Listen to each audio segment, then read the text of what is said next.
Good evening, everyone, and welcome. Thank you for joining, and thank you for accommodating the slightly later start time, which I believe for very good reasons.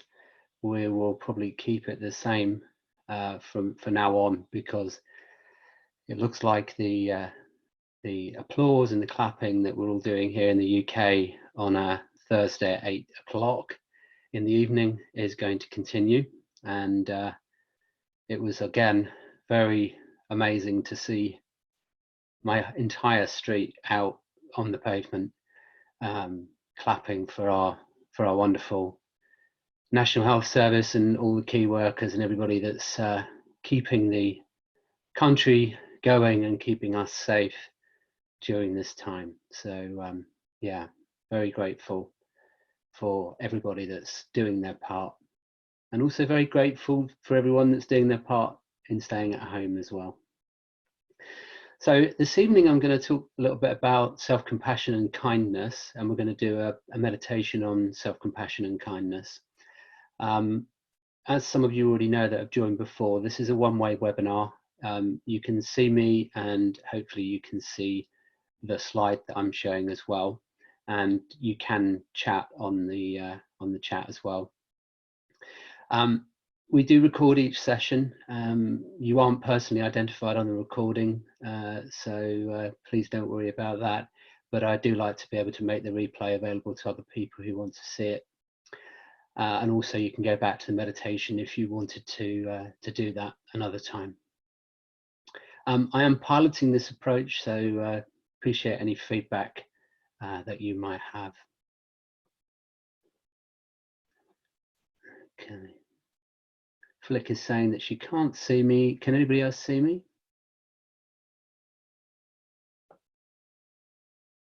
Oh, okay. Some can, some can't. Maybe try going back out and coming back in again if you can't see me. I think the internet's doing a wonderful job of holding up with all the people that are on it at the moment anyway. So if you can at least hear me and see some of the visuals that I'm going through, then that will probably be enough for you. So yeah, this evening we're going to talk about self-compassion and kindness. And one of the people that I'm going to draw from this is a lady by the name of Dr. Kristen Neff. Kristen Neff is one of the leaders in self-compassion research. And she has a definition of self-compassion, which I want to pull a few pieces from and just explain to you before we go into the meditation. So Kristen describes self-compassion as having compassion for oneself is really no different than having compassion for others. Think about what the experience of compassion feels like. First, to have compassion for others, you must notice that they are suffering. If you ignore the homeless person on the street, you can't feel the compassion for how difficult his or her experience is. Second, compassion involves feeling moved by others' suffering so that your heart can respond to their pain. The word compassion literally means to suffer with. When this occurs, you feel warmth, caring, and the desire to help that suffering person in some way. Having compassion also means that you can offer understanding and kindness to others when they fail or when they make mistakes, rather than judging them harshly. And finally, when you feel compassion for another rather than mere pity, it means that you can realize that suffering, failure, imperfection is part of the shared human experience. There but for fortune go I. Self-compassion involves acting the same way towards yourself when you're having a difficult time. Fail or notice something that you don't like about yourself. Instead of just ignoring your pain with a stiff upper lip, mentally you stop to tell yourself, this is really difficult right now. How can I comfort and care for myself in this moment?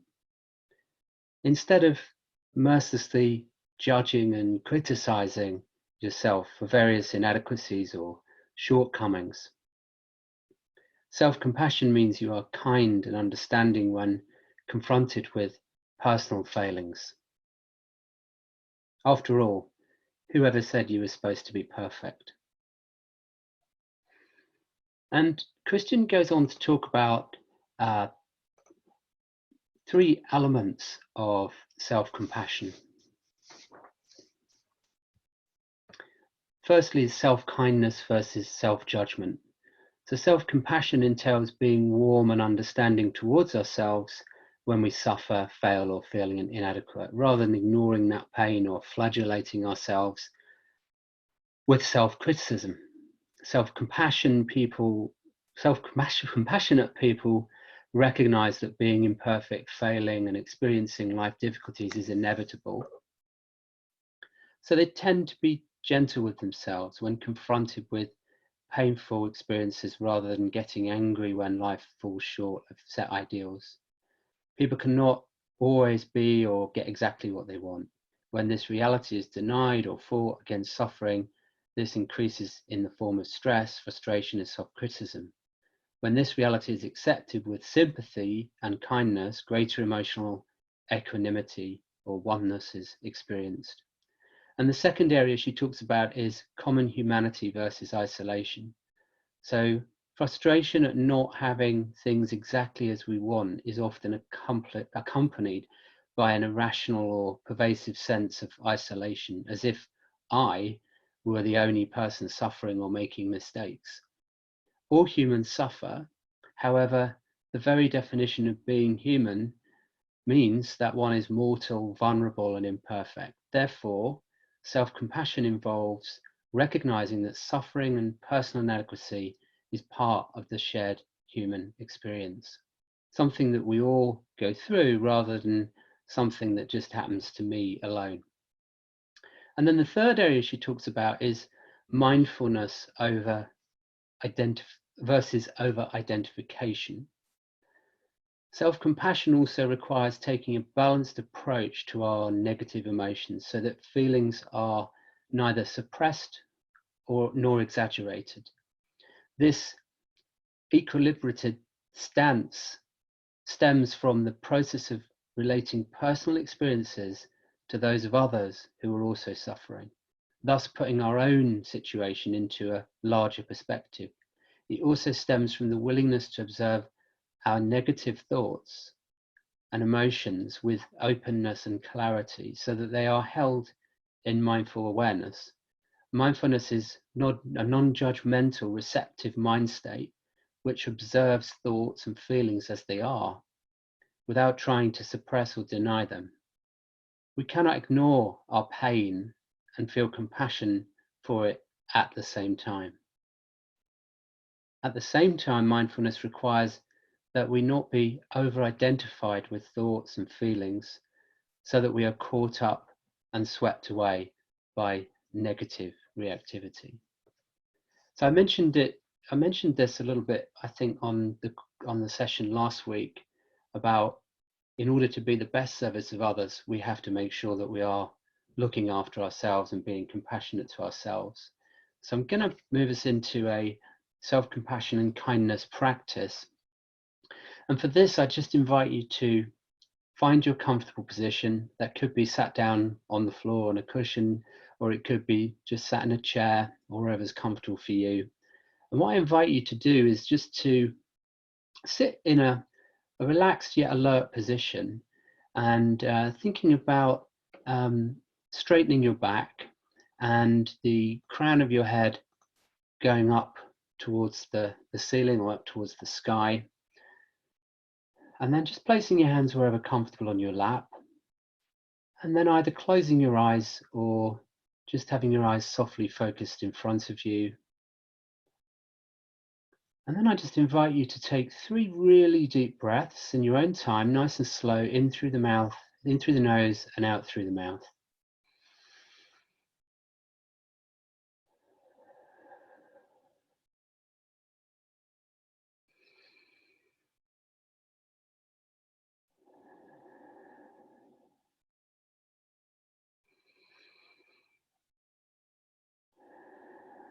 Just feeling your feet making contact with the ground, Just feeling the contact that you're making with the seat or the floor. Just feeling what it's like to be sitting here right now.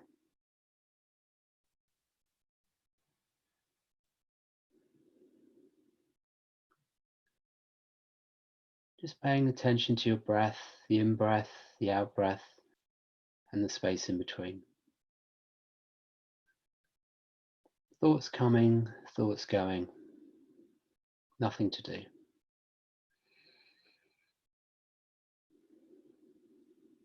Now I invite you to put your hands over your heart, to remind yourself that you're bringing not only attention, but loving attention to your experience. Feel the warmth of your hands, the gentle pressure of your hands, and feel how your chest rises and falls beneath your hands with every breath.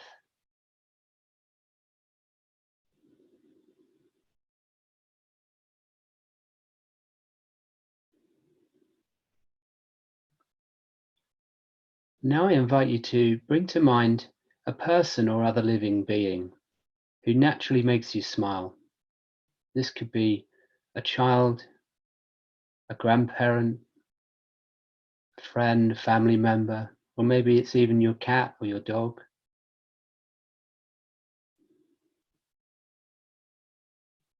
Whomever naturally brings happiness to your heart.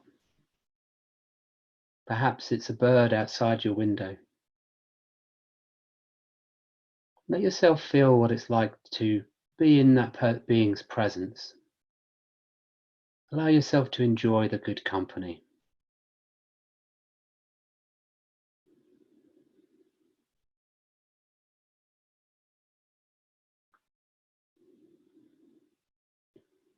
Now recognize how vulnerable this loved one is. Just like you, subject to sickness, aging, and death. Also, this being wishes to be happy and free from suffering, just like you and every other living being. Repeat softly and gently, feeling the importance of your words. May you be safe. May you be peaceful. May you be healthy. May you live with ease. May you be safe. May you be peaceful. May you be healthy. May you live with ease. When you notice that your mind has wandered, return to the words and the image of the loved one you have in mind. Savor any warm feelings that may arise. Go slow.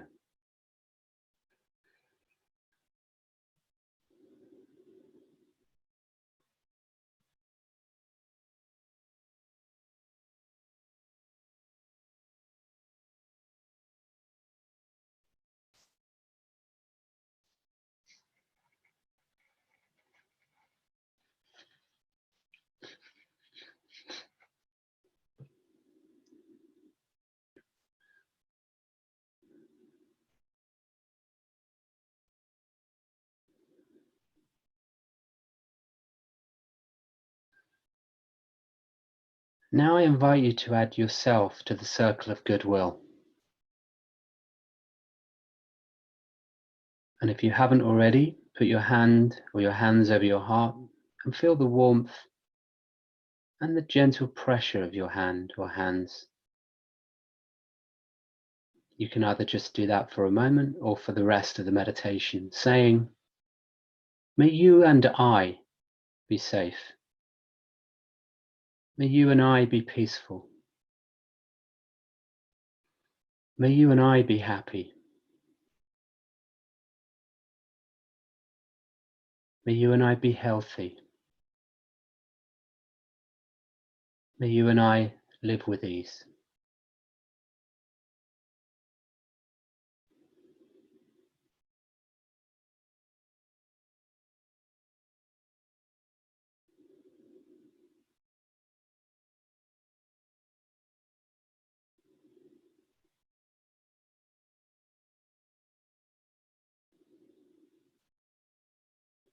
And now I invite you to visualize your whole body in your mind's eye.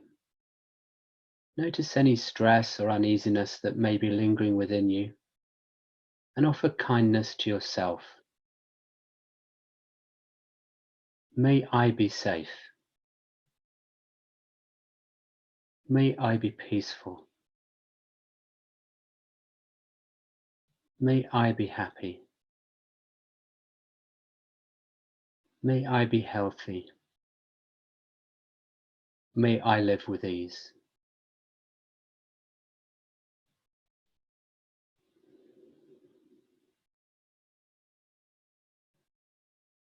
And then just take a few breaths and just rest and sit quietly in your own body, savoring the goodwill and the compassion that flows naturally from your own heart.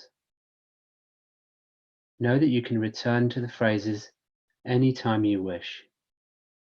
Safe, peaceful, happy, healthy, live with ease.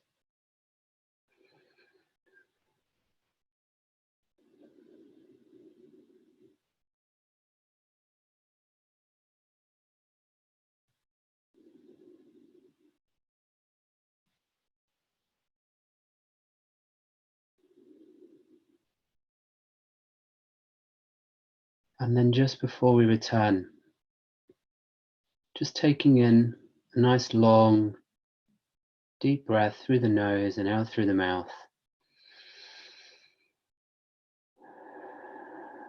And then when you're ready, opening your eyes, bringing your attention back, taking a stretch, making yourself comfortable. Just continuing to be kind and gentle to yourself.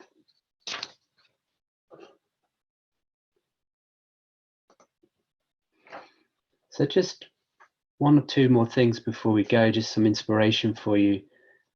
I just wanted to read a short poem by Edward Coles called Be Kind to Yourself. Be kind to yourself. You have come so far. Each emotion you feel tattooed to your skin, the seasons wash away like chalk. Be kind to yourself.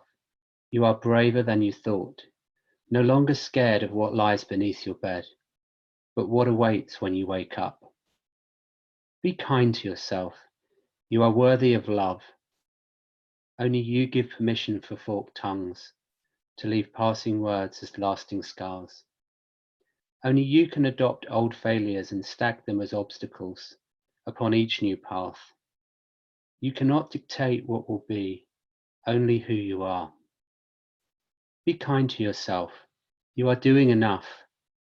You cannot always be switched on. Sometimes you have to lay down and breathe. It is not greed. If you are always exhausted, you cannot help anybody. Be kind to yourself. You did not grow from a single cell born from a dying star in order to feel so small. You did not close the door on friends when you expected more from them. Why beat yourself up for who you were before? Be kind to yourself. A faltering dancer who gets up again and again draws the loudest applause at the curtain call.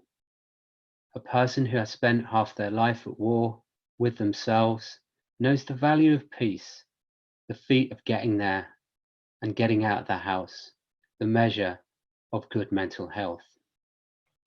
Be kind to yourself. You have come so far. They say 10,000 hours is the time it takes to master an art. You spent so much longer than that, learning the patterns of your heart. You can pull at those common threads that keep you together, even when you're falling apart. Be kind to yourself. You are stronger than you thought. Like Leonard says, there's a crack of light in everything. You do not have to be perfect. You do not have to live in the dark. Be kind to yourself. Make sure you get to the end. Do not worry how you stumbled at the start.